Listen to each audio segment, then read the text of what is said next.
You aren't thinking big enough. Those are the words of my friend John Gardner. And every time he said them, I thought to myself, what's stopping me? Why am I not thinking bigger? Am I lacking in imagination? Do I feel too comfortable where I am and don't want to push the parameters of where I am right now? Or am I afraid? Am I afraid of failure? Am I afraid of success? I think Marianne Williamson really got it right when she said, our deepest fear is not that we are inadequate. Our deepest fear is that we are powerful beyond measure.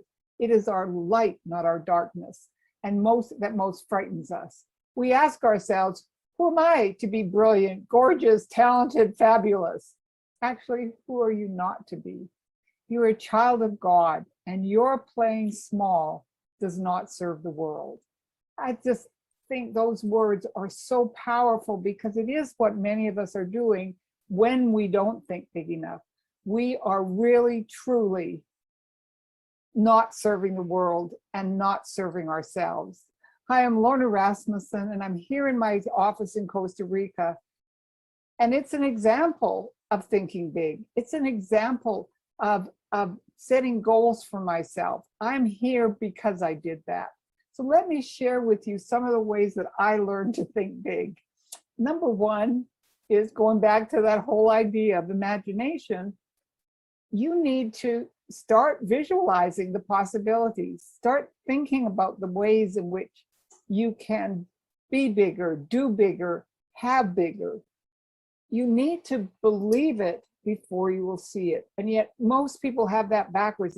They say things like, I'll see it when I believe it. I'll believe it when I see it. No, it's the other way around.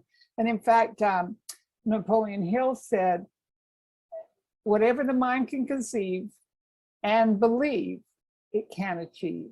So believing comes before the achieving. Believing comes before the seeing. So what are you thinking about?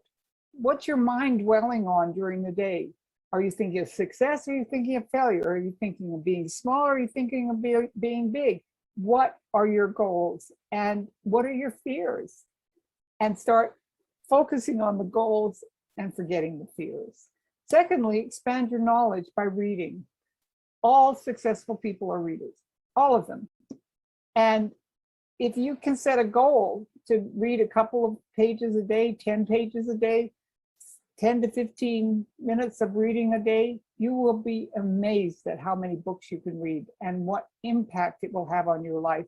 Because not only are you gaining knowledge from those books, but you're also gaining confidence from that knowledge.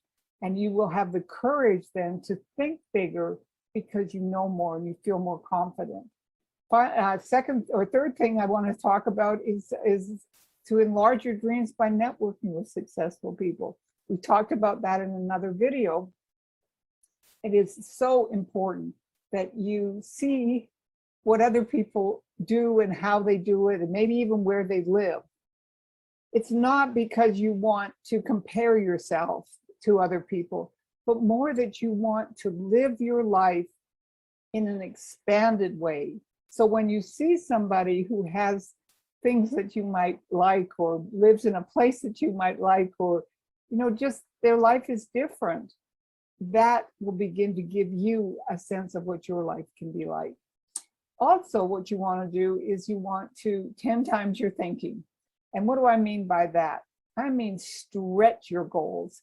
We shouldn't be setting goals that we are absolutely certain that we're going to achieve. That is not going to serve us. So what we really want to be doing is setting goals that kind of give us butterflies in our stomach. We wonder, oh, is this really possible? Because that's going to stretch you. And as somebody said, it will have you failing at a level that most people would be considering as success.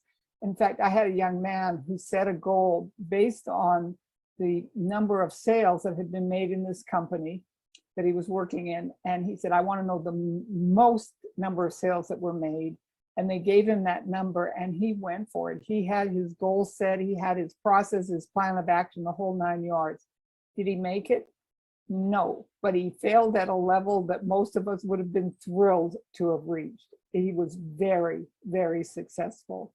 So set those goals so that you really feel uncomfortable when you share them with people. And finally, think long term. So many of us are wanting to have quick successes, quick things happening in our life. We want to see success instantaneously, when in fact success is built one brick at a time, foundation, and up you go. It's little successes along the way that lead to that major success.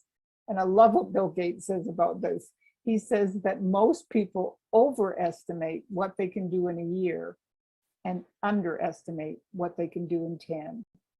So set those goals so that they make you nervous, set them big, think big, and really begin to live your life as you deserve it.